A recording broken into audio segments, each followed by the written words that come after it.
Shalom, halo semuanya, saudara-saudari yang dikasihi Kristus. Nama saya Alex Purnomo. Saya gembala dari Dunsar Anglican Church di Sydney, Australia. Pertama-tama saya mengucapkan terima kasih pada Pendeta Eri Prasaja untuk kesempatan yang diberikan pada saya untuk melayani House of All Nations di Calgary. Saya pertama kali kenalan dengan Pak Eri Prasaja sekitar 23 tahun yang lalu, waktu masih tinggal di München, di Jerman, di akhir tahun 90-an. Waktu itu saya masih kuliah, anggota Gereja Indonesia di kota itu, dan Pak Eri adalah pendeta kami. Ini foto istri saya, Cindy, dan anak saya, Madeline. Beberapa tahun yang lalu, kami sekeluarga pernah sekali mampir lewat di Calgary dalam perjalanan ke Banff. Ini foto yang diambil waktu kami ada di Lake Louise. Waktu itu liburan, kami sekeluarga sempat sewa mobil, lihat-lihat pemandangan indah Kanada. Berkat teknologi internet, saya bisa hadir di antara saudara-saudara sekalian, meskipun hanya secara tidak langsung melalui rekaman video ini. Semoga suatu hari, jika Tuhan mengendaki, saya dapat kesempatan untuk hadir secara pribadi dan bisa bertemu saudara-saudari semua. Mari kita mulai dengan berdoa. Ya Allah Bapa kami yang di surga, kami bersyukur karena boleh bertemu dengan saudara-saudari seiman dalam kebaktian ini dan mendengar pengajaran firman Tuhan dan pemberitaan Injil Kristus, walaupun secara tidak langsung lewat video seperti ini. Kami memuji Engkau Bapa karena Engkau berdaulat dan berkuasa, dan Engkau tidak dibatasi oleh keterbatasan manusia, dan Roh Kudus-Mu bisa bekerja di antara kami, bahkan melalui rekaman video seperti ini. Firman-Mu di Roma pasal 8 berkata bahwa Engkau turut bekerja dalam segala sesuatu untuk mendatangkan kebaikan bagi mereka yang mengasihi-Mu, yaitu bagi semua yang terpanggil sesuai dengan rencana-Mu. Kami mohon supaya Roh-Mu yang kudus juga bekerja sekarang di tengah kami untuk mendatangkan kebaikan bagi kami, supaya kami semakin mengasihi Bapa, semakin mengerti panggilan-Mu, dan semakin taat mengikuti rencana-Mu. Dalam nama Kristus Yesus kami berdoa. Siapakah Yesus Kristus itu? Itu adalah pertanyaan yang paling penting bagi saudara dan saya. Tidak peduli kalau saudara ada di Calgary dan saya ada di Dunside, di Sydney. Tidak peduli sudah berapa lama kita saling kenal atau belum kenal secara pribadi. Pertanyaan yang paling penting bagi kita semua adalah sama. Siapakah Yesus Kristus itu? Tidak peduli apapun perbedaan yang ada di antara kita, entah perbedaan etnis, atau budaya, atau bahasa, atau denominasi gereja, atau umur, atau kepribadian. Identitas Yesus Kristus adalah isu yang terpenting bagi kita semua. Fokus saya di khotbah ini adalah Injil Markus pasal pertama. Mari kita simak firman Tuhan di Markus bab pertama. Markus memberi banyak alasan mengapa identitas Yesus Kristus adalah pertanyaan yang terpenting dalam hidup kita. Tapi dalam kesempatan ini saya hanya akan bahas 3 alasan. Alasan pertama ada di ayat pertama, yaitu karena Yesus Kristus adalah anak Allah, putra Allah. Nah, saya tinggal di Australia, yang sama halnya dengan Kanada juga merupakan bagian dari Commonwealth. Seandainya putra Ratu Elizabeth, Prince Charles, datang berkunjung ke kota kita atau negara kita, pasti lumayan heboh, bukan? Karena dia putra mahkota kerajaan Inggris. Begitu banyak orang akan mengalihkan perhatian dan memberikan waktu dan dana dan tenaga untuk mempersiapkan kedatangannya. Mulai dari Perdana Menteri, pegawai pemerintah, aparat keamanan, para jurnalis, dan lain-lain, semuanya akan terlibat. Karena dia putra mahkota kerajaan Inggris. Tapi Charles tidak ada apa-apanya dibandingkan dengan Yesus. Karena Yesus bukan putra mahkota kerajaan yang di bumi, melainkan putra mahkota kerajaan yang di surga. Kerajaan Allah, pencipta langit dan bumi, pencipta saudara dan saya. Setiap detuk jantung, setiap hirupan napas saudara dan saya, masa depan kita, harapan kita, semuanya itu ada di tangan Allah. Putra mahkota kerajaan Allah datang ke dunia, maka layaklah kita mengalihkan perhatian dan memberikan waktu, dana, dan tenaga kita dalam pekerjaan Tuhan. Itu bukan hanya layak, saudara, tapi suatu kewajiban, suatu keharusan. Kalau Prince Charles datang ke negara kita, biasanya kedatangannya diberitakan di ibu kota, di kalangan gedung-gedung pemerintah, di mana ia akan bertemu dengan orang-orang penting, pemuka-pemuka masyarakat, pemimpin angkatan bersenjata, dan orang-orang penting lainnya. Nah, yang mengejutkan saudara adalah bahwa ketika Yesus, putra mahkota kerajaan Allah, datang ke dunia, kedatangannya diberitakan bukanlah di pusat-pusat pemerintahan dan pusat-pusat kekuasaan, melainkan di tempat yang terpencil, yaitu padang gurun, oleh seorang pengkhotbah bernama Yohanes, sang pembaptis. Di Kanada nggak ada padang gurun ya. Saya baca hanya ada satu padang gurun di Kanada, yaitu di British Columbia. Dan kalau di Australia, ada banyak padang gurun. Sekitar 35% dari tanah Australia adalah padang gurun, atau tanah yang begitu kering dan jarang hujan. Para imigran yang pindah ke Australia untuk tinggal di sini, tidak ada yang bilang, saya mau tinggal di padang gurun Nggak ada. Semuanya mau tinggalnya di kota besar, khususnya kota yang terbesar seperti Sydney atau Melbourne. Kalau di Israel, tempat Yesus memulai pelayanannya ini, lebih banyak lagi padang gurunnya. Saya baca lebih dari 60% tanah di Israel adalah padang gurun, khususnya di sebelah selatan.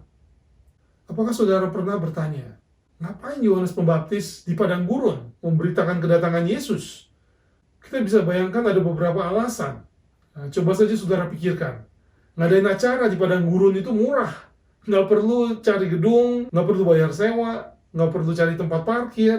Ya, kalau di dalam kota kapasitas terbatas, harus beli tiket mungkin, dan ada banyak acara lain. Kalau padang gurun mah kosong, nggak ada siapa-siapa, nggak ada acara apa-apa. Jadi dengan kata lain, siapapun juga yang mendengarkan khotbah Yohanes mengabarkan kedatangan Yesus, mulai dari yang orang besar sampai rakyat jelata, mulai dari yang kaya sampai yang miskin, mulai dari yang berpendidikan tinggi sampai yang tidak berpendidikan, semuanya, termasuk saudara dan saya, semuanya dipanggil untuk merendahkan diri di hadapan Tuhan, bertobat, dan memohon pengampunan Tuhan. Tapi ada alasan lain yang lebih penting. Padang gurun punya arti yang sangat kaya dalam sejarah umat Allah, yaitu sebagai tempat mereka diuji imannya, diajar merendahkan diri, dan memulai lembaran hidup baru bersama Tuhan. Ya, di zaman Musa, seluruh bangsa Israel yang dibebaskan dari perbudakan di Mesir juga melalui padang gurun untuk diuji imannya, diajar merendahkan diri, dan memulai lembaran hidup baru bersama Tuhan di tanah perjanjian. Dalam sejarah Israel, banyak tokoh orang beriman yang merantau dan diuji imannya di padang gurun. Diajar merendahkan diri guna memulai lembaran hidup baru bersama Tuhan. Entah itu Abraham, Yakub, Musa, Daud, Nabi Elia, banyak hamba-hamba Tuhan yang memulai lembaran hidup baru bersama Tuhan di padang gurun. Nah, saudara yang hidup di negara barat yang kaya dengan berbagai sumber daya alam, khususnya negara seperti Kanada, yang berlimpah dengan air minum bersih, hujan yang teratur, tanah yang subur, mungkin agak sulit memahami tantangan dan sulitnya hidup di suatu daerah yang dekat padang gurun, seperti di Israel atau di Australia. Di tempat saya tinggal di Australia, kami terus-menerus diingatkan betapa berharganya sumber daya air itu. Di gereja-gereja, orang percaya di Australia sering sekali berdoa untuk hujan supaya turun. Karena banyak daerah yang kekeringan, bahkan selama bertahun-tahun, saudara. Kita yang hidup di dekat padang gurun selalu diajar untuk merendahkan diri. Selalu diingatkan bahwa hidup kita itu ada di tangan Tuhan. Dan kita perlu bergantung pada Tuhan. Jika Tuhan tidak memberkati kita dengan hujan, maka cepat lambat semua makhluk hidup akan mati. Tapi bagi saudara yang hidup di Kanada, yang bisa dibilang tidak ada padang gurun, tetap saja akan ada tantangan alam dan tantangan hidup yang berbeda. Tuhan bisa memakai berbagai macam cara untuk menguji iman saudara dan mengajar saudara untuk merendahkan diri di hadapan Tuhan. dan bergantung pada Tuhan. Entah itu tanah longsor, badai salju, gempa bumi, banjir, dan lain-lain. Tantangan hidup sebagai imigran, susahnya cari pekerjaan, konflik dalam keluarga, penyakit, dan lain-lain. Sekalipun saudara nggak kemana-mana pun, yang namanya tantangan hidup itu pasti ada. Apalagi kalau memang tidak boleh kemana-mana, seperti pandemi yang dunia kita masih gumuli saat ini. Semua orang, mulai dari orang besar sampai orang jelata, mulai dari yang kaya sampai yang miskin, mulai dari yang berpendidikan tinggi sampai yang tidak berpendidikan, pasti menghadapi yang namanya tantangan hidup. Ya, Tuhan memakai berbagai macam cara untuk menguji iman saudara dan mengajar saudara untuk merendahkan diri dan bergantung pada Tuhan. Ya, seringkali justru ketika kita diuji imannya, ketika kita direndahkan di hadapan Allah, ketika kita diajar bergantung pada Allah, ketika itulah kita baru mulai mengerti indahnya Injil Tuhan. Kabar baik Tuhan, yaitu bahwa putra mahkotanya, Yesus Kristus, datang ke dunia untuk memanggil kita, untuk memulai lembaran hidup baru bersama Tuhan. Markus menulis alasan lain mengapa Yohanes Pembaptis mulai memberitakan kedatangan Yesus di padang gurun. Yohanes ini memenuhi nubuatan Nabi Yesaya. Beberapa ratus tahun sebelumnya, Allah berjanji melalui Nabi Yesaya bahwa ia akan memulai lembaran hidup baru dengan umatnya di padang gurun. Jadi ide padang gurun itu bukan ide Yohanes sendiri, itu bagian rencana Allah. Yohanes menggenapkan nubuatan Yesaya itu.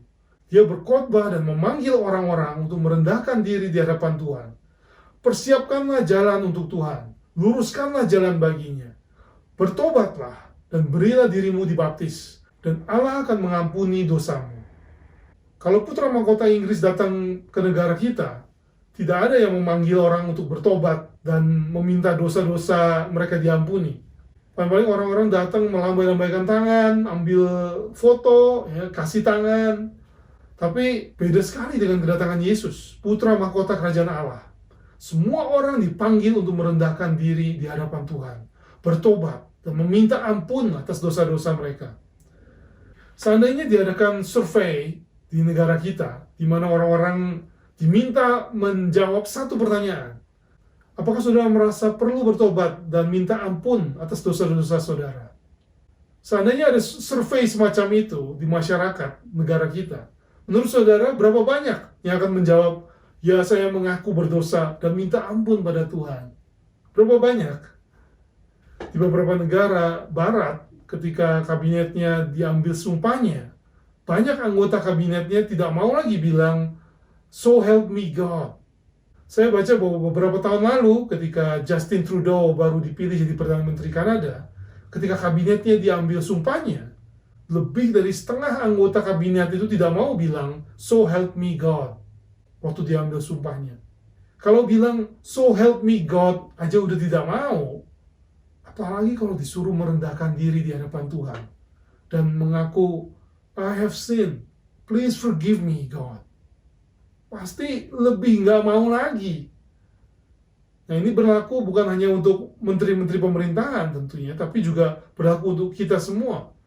Kalau seseorang tidak mau minta tolong Tuhan untuk menjalankan tugas dan tanggung jawabnya, maka orang itu pun kemungkinan besar tidak akan mau merendahkan diri dan mengaku bahwa ia berdosa di hadapan Tuhan, apalagi minta ampun pada Tuhan. Tapi pemberitaan kedatangan Yesus Kristus, putra mahkota kerajaan Allah, dimulai dengan panggilan untuk merendahkan diri di hadapan Tuhan, panggilan untuk bertobat, dan panggilan untuk mengakui dosa, dan memohon pengampunan Tuhan. Apakah saudara sudah bertobat atas dosa-dosa saudara? Apakah ada dosa yang saudara perlu akui di hadapan Allah? Jika saudara ingin hidup bersama Tuhan, maka saudara pertama-tama harus bertobat, merendahkan diri di hadapan Tuhan, dan meminta ampun atas dosa-dosa saudara. Pemberitaan kedatangan Yesus tidaklah dimulai di ibu kota negara, atau di kalangan pemerintah, di kalangan pejabat tinggi pemerintahan atau pemuka agama, melainkan di padang gurun. Herannya di ayat kelima kita baca, "Lalu datanglah kepadanya orang-orang dan seluruh daerah Yudea dan semua penduduk Yerusalem. Dan sambil mengaku dosanya, mereka dibaptis di Sungai Yordan. Ini respon yang luar biasa, saudara. Bahkan semua penduduk dari Yerusalem pun, ibu kota Israel, datang ke padang gurun untuk mengakui dosa-dosa mereka dan meminta ampun pada Tuhan. Sebagai tanda pertobatan, mereka dibaptis. Ya, Sungai Yordan juga suatu tempat yang bersejarah. Sungai itu adalah semacam perbatasan antara padang gurun dan tanah perjanjian. Yang waktu bangsa Israel pertama kali masuk ke tanah perjanjian, mereka menyeberangi Sungai Yordan. Di tempat itu pula lah Yohanes berkhotbah untuk memberitakan kedatangan Yesus. Putra mahkota kerajaan Allah datang ke dunia, maka layaklah kita, wajiblah kita mengalihkan perhatian dan memberikan waktu, dana, dan tenaga kita dalam pekerjaan Tuhan. Dan hal pertama yang Tuhan mau kita lakukan adalah bertobat, mengakui dosa-dosa kita di hadapan Allah, dan mohon ampun padanya. Alasan kedua, mengapa identitas Yesus Kristus adalah isu yang terpenting, itu ada di ayat ke-7 dan ke-8. Yohanes Pembaptis berkata, "Sesudah aku akan datang Ia yang lebih berkuasa daripadaku. Membungkuk dan membuka tali kasutnya pun aku tidak layak. Aku membaptis kamu dengan air, tapi Ia akan membaptis kamu dengan Roh Kudus." Itu alasan kedua, mengapa identitas Yesus itu begitu penting. Yesus itulah yang membaptis umat Tuhan dengan Roh Kudus. Dengan kata lain, Yesuslah yang memenuhi kita dengan Roh Kudus. Dialah yang mencurahkan Roh Kudus dalam hidup pengikut-pengikutnya. Sekali lagi, ini luar biasa, saudara. Paulus tidak menjelaskan di sini apa artinya dibaptis dalam Roh Kudus atau dipenuhi oleh Roh Kudus. Tapi kalau saudara baca sejarah umat Tuhan di Perjanjian Lama sebelum kedatangan Yesus, maka saudara akan menemukan bahwa seseorang yang dipenuhi oleh Roh Kudus itu diberi suatu kehormatan yang luar biasa, saudara. Hamba-hamba Tuhan yang memimpin umat Tuhan seperti Musa, Yosua, Samuel, Daud, dan para nabi, semuanya dipenuhi oleh Roh Kudus. Tidak sembarangan orang dipenuhi oleh Roh Kudus. Tapi mereka yang dipenuhi oleh Roh Kudus dikuduskan dan diberi kuasa Tuhan untuk melayani Tuhan dan umatnya. Para nabi bernubuat bahwa Roh Kudus akan dicurahkan pada semua umat Tuhan.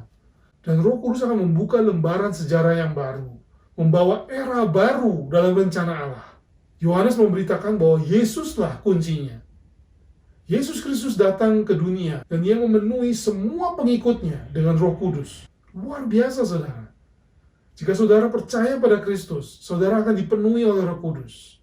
Yesus datang bukan hanya supaya saudara merendahkan diri dan bertobat, tapi juga untuk memenuhi saudara dengan Roh Kudusnya. Saudara dikuduskan dan diberi kuasa Tuhan untuk melayani Tuhan dan umatnya. Jadi marilah kita hidup dalam kekudusan, dengan kuasa Tuhan. Jangan hidup dalam dosa. Marilah kita giat melayani Tuhan dan umatnya. Jangan menyia-nyiakan kehormatan yang begitu mulia yang Tuhan berikan melalui Roh Kudusnya. Lalu saat yang ditunggu-tunggu tiba, saudara, di ayat ke-9. Yesus Kristus, Sang Putra Mahkota Kerajaan Allah yang diberitakan Yohanes, Ia datang dan Ia dibaptis di Sungai Yordan oleh Yohanes. Nah, mungkin ada yang bertanya, loh, kok Yesus ikut-ikutan dibaptis? Memangnya Yesus ada dosa dan perlu bertobat juga? Rupanya tidak, saudara. Karena kita lihat apa yang terjadi pada waktu Ia dibaptis. Ayat ke-10, Roh Kudus turun ke atasnya. Lalu ayat ke-11, terdengarlah suara dari surga. Engkaulah anakku yang dikukasihi. Kepadamulah aku berkenan. Sekali lagi, luar biasa ini, saudara. Begitu banyak orang dari seluruh negeri, bahkan dari Yerusalem, datang mengaku dosa-dosa mereka dan dibaptis oleh Yohanes. Tapi tidak ada suara dari surga seperti ini. Hanya waktu Yesus dibaptislah, suara itu baru muncul. Allah Bapa yang di surga memberi pengumuman supaya tidak ada orang yang salah mengerti. Memang Yesus dibaptis seperti banyak orang lainnya, tapi Yesus ini lain dari yang lain. Ia adalah Putra Mahkota Allah. Ia berkenan pada Allah. Yesus ikut dibaptis bukan karena Ia mengaku dosa, melainkan karena Ia menyatakan dedikasinya dan komitmennya pada rencana Allah Bapa untuk memulai lembaran hidup baru dengan umatnya. Dengan dibaptis, Yesus menyatakan siap ikut ambil bagian dalam rencana Allah Bapa untuk memberikan pengampunan dosa pada semua yang bertobat dan merendahkan diri di hadapan Allah. Semua orang yang hadir hari itu bisa dengar suara Allah Bapa bahwa Kristus berkenan pada Bapa. Ini bukan berarti bahwa sebelumnya Yesus tidak berkenan, tapi suara dari surga itu adalah pengumuman resmi dari surga supaya orang tahu. Nah, begitu pula, saudara, sesudah dibaptis, Roh Kudus turun ke atas Yesus. Itu bukan berarti bahwa sebelumnya Yesus tidak punya Roh Kudus. Tapi peristiwa ini terjadi supaya orang yang melihat kejadian itu tahu bahwa Yesuslah Sang Putra Mahkota Kerajaan Allah yang akan membaptis orang dengan Roh Kudus. Ya, Roh Kudus turun atas Yesus, lalu di ayat berikutnya, ayat ke-12, Roh Kudus memimpin Yesus ke padang gurun, di mana ia dicobai oleh iblis selama 40 hari lamanya. Nah, menariknya, Markus tidak memberi keterangan lebih lanjut di sini apa yang terjadi selama 40 hari itu. Nah, kita mungkin jadi penasaran ya. Tapi kita diingatkan di sini bahwa Yesus datang bukan hanya supaya saudara merendahkan diri dan bertobat di hadapan Tuhan. Bukan hanya untuk memenuhi saudara dengan Roh Kudus-Nya, tapi ia juga datang untuk menghadapi iblis, musuh Allah, musuh saudara dan saya. Lalu Yesus menghadapi iblis, apakah ia menang atau kalah? Nah, kita lihat saja apa yang terjadi selanjutnya. Di ayat ke-16, Yesus memanggil murid-muridnya yang pertama. Mereka semua mendengar panggilannya dan mengikuti dia. Ya, saudara, lihat kuasa Yesus begitu luar biasa. Siapapun yang ia panggil, mereka mengikuti dia. Lalu berikutnya di ayat ke-21, Yesus mengajar di rumah ibadat, di sinagog, di Kapernaum. Dan ia bertemu dengan seorang yang kerasukan roh jahat, saudara. Nah, Markus tidak memberi gambaran yang terperinci di sini, tapi kalau saudara suka nonton film horor, begitu kebayang orang kerasukan roh jahat, mungkin saudara langsung membayangkan seseorang yang tampangnya menakutkan, matanya melotot, dengan suara yang mengerikan, rambutnya awut-awutan, dan seterusnya. Tapi Yesus sama sekali tidak takut, saudara. Justru sebaliknya, roh jahat itu yang takut sama Yesus. Dan roh jahat itu mengenali Yesus. Di ayat ke-24, roh jahat itu berkata, "Apa urusanmu dengan kami, hai Yesus, orang Nazaret? Engkau datang hendak membinasakan kami? Aku tahu siapa engkau, yang kudus dari Allah."